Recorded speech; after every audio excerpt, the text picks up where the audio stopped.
نحمده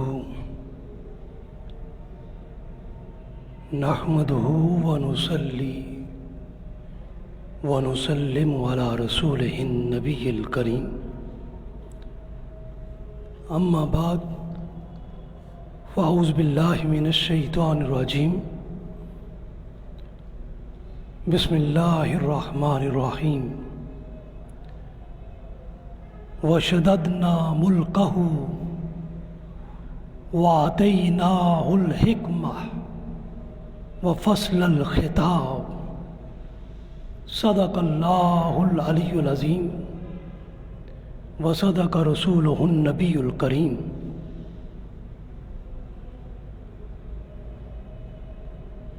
معزز حاضرین و ناظرین گرامی قدر، عزیز طلباء و طالبات، آج ہمارا موضوع ہے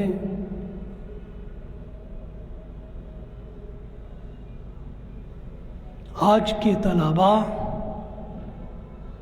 کل کے رہنما۔ یہ موضوع در حقیقت جس یونیورسٹی میں اپنی نوعیت کی پہلی کل پاکستان اسٹوڈنٹ سوسائٹیز سمٹ کے حوالے سے کے تناظر میں آج ڈسکس کیا جا رہا ہے۔ باری تعالیٰ نے ہمیں سورہ صاد میں رہنمائی دیتے ہوئے ارشاد فرمایا وَشَدَدْنَا مُلْكَهُ، ہم نے اس کی سلطنت اور حکومت کو مضبوط کیا، وَآتَيْنَاهُ الْحِكْمَةَ، اور اسے حکمت اور دانائی کی نعمت عطا کی، وَفَصْلَ الْخِطَابِ، اور بات کرنے کی، حق اور باطل کے درمیان فرق کرنے کی، اور جامع خطاب و بیان کی صلاحیت ہم نے اسے عطا کی۔ یہ آیا کریمہ اوصاف قیادت کو بیان کرتی ہے، لیڈرشپ کی صفات کے بارے میں اہل ایمان کو بتاتی ہے۔ حاضرین و ناظرین گرامی قدر، قیادت، لیڈرشپ، قوم کی راہبری، قوم کی امامت اور امت کا منصب امارت اور امت کا عہدہ خلافت، یہ سارے عنوانات کسی بھی قوم و ملت کے سب سے بڑے عزت و رفت والے عہدے اور مناصب ہیں، اور اس عظیم منصب پر متمکن شخصیت و قیادت کے ساتھ امت کی ترقی، امت کی فلاح اور امت کی اصلاح وابستہ ہے۔ قیادت کی عظمت سے قوم کی سربلندی اور عزت قائم ہے، قیادت کے ویژن سے قوم کا تابناک مستقبل جڑا ہوا ہے، قیادت کی سیاست سے ملک کے وقار کا اعتبار ہے، اور نسلوں کی زندگی کو قیادت کی اہلیت سے ہی دوام و استحکام ہے۔ قیادت کے نظریات ملک کی بقا اور سلامتی کی ضمانت ہوا کرتے ہیں۔ کوئی بھی قیادت کسی بھی قوم کے وجود میں روح کی حیثیت رکھتی ہے۔ قیادت انسانی جسم میں دل کا مقام رکھتی ہے، اور قوموں میں قیادت ہمیشہ مرکزیت کی حیثیت رکھتی ہے۔ قیادت کسی بھی قوم کا ذہن و دماغ ہے۔ قیادت اعلیٰ فکر اور بہترین عمل کی آئینہ دار ہوا کرتی ہے۔ قیادت کی اہلیت سے قوم کا وقار اور بھرم ہے، قیادت کی نااہلیت سے قوم کی تباہی ہے اور ملک و قوم کا ناقابل تلافی نقصان ہے۔ قیادت قوم کی شناخت ہوا کرتی ہے، ملک کی ترقی اور خوشحالی کی ضمانت ہوا کرتی ہے۔ غرض ہے کہ کسی بھی قوم کی ہمہ جہتی ترقی، تمام شعبہ جات کی خوشحالی اور قوم کی ہر نوع کی سلامتی قیادت سے وابستہ ہوا کرتی ہے۔ کسی بھی قوم کا زوال و انحطاط، ہلاکت و تباہی، بدحالی و تنزلی کا دار و مدار اس کے حکمرانوں سے متعلق ہوا کرتا ہے۔ قیادت قوم کے سارے مناسب اور عہدوں میں سے سب سے بڑا منصب ہے، سب سے بڑا عہدہ ہے، اور اس کی اہلیت کے معیار اور اس کے انتخاب کا طریقہ کار اور اس کے چناؤ کا میزان سب سے زیادہ سخت ہونا چاہیے، سب سے زیادہ اعلیٰ ہونا چاہیے اور سب سے معیاری اور بلند ہونا چاہیے، تاکہ انتخاب قیادت کا عمل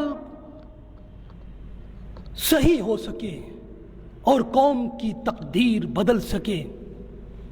حاضرین و ناظرین گرامی قدر، قیادت کا لفظ عربی زبان سے متعلق ہے، جس کا معنی اور مفہوم یہ ہے کہ عام لوگوں سے آگے چلنا اور آگے چل کر ان کی رہنمائی کرنا اور ان کی اجتماعی زندگی میں راہبری کرنا قیادت کہلاتا ہے۔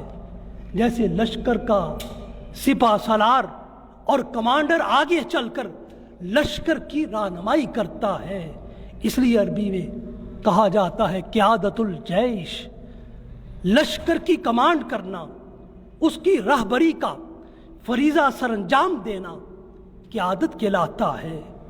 تو اس سے یہ بات معلوم ہوئی کہ قیادت دوسروں کی رہنمائی کا فریضہ سر انجام دینے کا نام ہے، دوسرے انسانوں کے لیے عمل میں رہبری کرنے کا نام ہے، دوسرے لوگوں کی سربراہی، نگرانی اور نگہبانی کرنے کا نام قیادت ہے۔ حاضرین و ناظرین گرامی قدر، اسی لفظ قیادت سے قائد بنا ہے۔ یہ لفظ فوج کے سربراہ کے لیے بھی بولا جاتا ہے، حاکم وقت کے لیے بھی مستعمل ہے۔ قائد اس ذات کو کہتے ہیں جو قوم کو ترقی کی طرف کھینچنے والا ہوتا ہے۔ لفظ قیادت ملکی سطح پر حکمرانی اور راہبری کرنے کا نام ہے۔ حکمران اور راہبر کسی بھی قوم کے لیے ایسا قائد ہے جس کے ہاتھ میں قوم کی خوش بختی کا بھی انحصار ہے اور قوم کی بدبختی کا دار و مدار بھی ہے۔ قیادت کے لیے قرآن نے لفظ خلافت بھی استعمال کیا ہے۔ خلافت کا لفظ اپنے لغوی معنی میں خلافت خیر اور خلافت شر دونوں کے لیے استعمال ہوتا ہے۔ وَتَكُونُ الْخِلَافَةُ فِي الْخَيْرِ وَالشَّرِّ، لفظ خلافت نیابت کے معنی میں بھی استعمال ہوتا ہے۔ اس لیے قرآن نے حضرت داؤد علیہ السلام کے حوالے سے بیان کرتے ہوئے فرمایا یا داؤد انا جعلناک خلیفۃ فی الارض فاحکم بین الناس بالحق ولا تتبع الہوی فیضلک عن سبیل اللہ۔ ہم نے ان سے کہا ہے داؤد، ہم نے تمہیں زمین میں نائب بنایا ہے، لہذا لوگوں میں انصاف کرتے رہنا اور ان کی خواہش نفس کی پیروی نہ کرنا، ورنہ یہ بات تمہیں اللہ کی راہ سے بہکا دے گی۔ حاضرین و ناظرین گرامی قدر، قیادت کے لیے لفظ امیر بھی بولا جاتا ہے۔ امیر اس شخص کو کہتے ہیں والامیر شخصیتہ مختارۃ من قبل الافراد یرون فیہ انہ الانسب والاجدر لقیادتہم۔ لسان العرب میں یہ معنی آیا کہ امیر وہ شخص ہوتا ہے جس کے بارے میں لوگوں کا خیال ہوتا ہے کہ یہ ان میں سے سب سے زیادہ قیادت اور سرداری کے لائق ہے اور اس منصب کا سب سے زیادہ حقدار ہے۔ اسی طرح قوم کی قیادت کے لیے لفظ سلطان بھی تاریخ اسلامی میں استعمال ہوا ہے۔ سلطان کا معنی اور مفہوم الحجت والبرہان ہے۔ قرآن حکیم نے اس معنی میں اس لفظ کو یوں استعمال کیا ہے، ارشاد فرمایا وَلَقَدْ أَرْسَلْنَا مُوسَىٰ بِآيَاتِنَا وَسُلْطَانٍ مُبِينٍ، ہم نے موسیٰ کو اپنے معجزے اور سری سند نبوت دے کر فرعون اور اس کے درباریوں کی طرف بھیجا ہے۔ حاضرین و ناظرین گرامی قدر، امراء اور سلاطین اپنی قوم کے اجتماعی فرائض کو قائم کرنے میں اور عوامی حقوق کو فراہم کرنے میں ایک حجت اور ایک دلیل ہوا کرتے ہیں اور قوت نافذہ کے مالک ہوا کرتے ہیں۔ اس لیے امراء کے لیے لفظ سلاطین بولا جاتا ہے۔ وَلِذَلِكَ يُقَالُ لِلْأُمَرَاءِ سلاطین، قوم کے منصب قیادت کے لیے ایک اور لفظ عربی زبان میں نقیب بھی استعمال ہوتا ہے، اور نقیب کا معنی ہے النقیب ہوا عریف القوم ہوا شاہد القوم وضامنہم، نقیب قوم کے اجتماعی احوال کا نگران ہوتا ہے اور یہ اپنی قوم کے اجتماعی کردار کا گواہ ہوتا ہے اور اس کی ترقی کا ضامن ہوتا ہے۔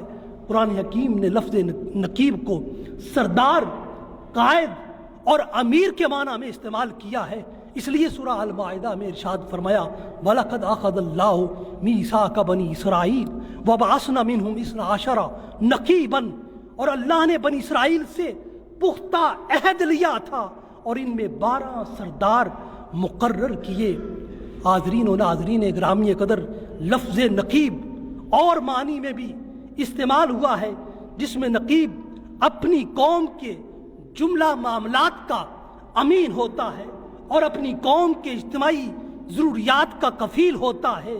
والنقیب فی اللغہ کالامین والکفیل، کان النبی صلی اللہ علیہ وسلم قد جعل لیلۃ العقبہ کل واحد من الذین بایعوا نقیبا علی قومہ وحمایتہ، والنقیب هو رئیس الاکبر۔ لغت میں نقیب امین اور کفیل کے لیے بولا جاتا ہے۔ یہی وجہ ہے کہ بیعت عقبہ کی رات رسول اللہ صلی اللہ علیہ وسلم نے انصار میں سے ہر قبیلے کے لیے ایک نقیب مقرر کیا، اور یہ نقیب اپنی قوم کا سردار اور نگہبان ہوتا ہے۔ اسی طرح ایک اور لفظ قیادت کے لیے استعمال ہوتا ہے، وہ لفظ امامتن، امامت ہے، جو قوم کی قیادت اور سیادت کے لیے بولا جاتا ہے اور قوم سے آگے چل کر ان کے لیے وہ نمونہ عمل فراہم کرنے والا قوم کا امام ہوتا ہے، قوم کا قائد ہوتا ہے۔ وَأَمَّا بِهِمْ تَقَدُّمُهُمْ، قائد اور امام کی سب سے بڑی ذمہ داری ہے اما قوم کانوا علی صراط المستقیم، وہ قوم کو صراط مستقیم پر قائم رکھتا ہے اور قوم کو اعلیٰ قدروں پر استوار کرتا ہے۔ ساری قوم اس کے رہنما خطوط پر اپنے احوال حیات کو استوار کرتی ہے اور اس کی فکر کو اپنا عمل بناتی ہے اور اس کے کردار کو اپنا کردار بناتی ہے، اس کی روشن راہوں کو اپنی زندگی کا اسلوب بناتی ہے۔ لفظ قیادت کے لیے ایک اور لفظ مالے کا بھی عربی زبان میں استعمال ہوتا ہے۔ اس حوالے سے عربی زبان میں یہ محاورہ بولا جاتا ہے مالک القوم فلانا علی انفسہم، کہ فلاں قوم نے فلاں شخص کو اپنا ملک و بادشاہ اپنے اوپر مقرر کر لیا ہے۔ کسی شخص کو ملک و بادشاہ بنا کر باری تعالیٰ اس کو عزت، عظمت، رفت اور علوت کی شان عطا کرتا ہے۔